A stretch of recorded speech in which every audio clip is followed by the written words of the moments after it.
Siz bilesiniz be, Avrupa memleketlerinde жетекçiler velosipedмен жұмысқа барышады. Білесіз бе? Англияның премьер-министрі Борис Джонсон деген жаңа чачы сапсайған бір англичанин бар.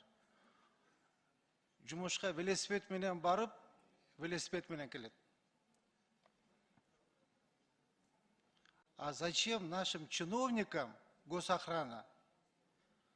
За какие заслуги им мамлекеттік күзет? За какие шиши? Вообще поснимать нужно. Бардық күзеттерді. Пусть на троллейбусах ездить. Нечего им. Государственные деньги налево-направо. Жоғалтпай. Құрметті Жұмағалбек Құмарович, экс-президенттерден кімді қайтарасыңар?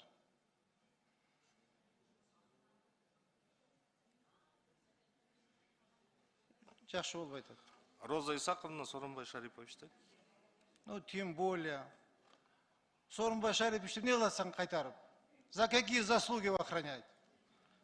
Барып те Қарақұл жағар, қой Қайдарбаева. Емне үшін Отынбаеваға госохрана? За какие заслуги им госохрана?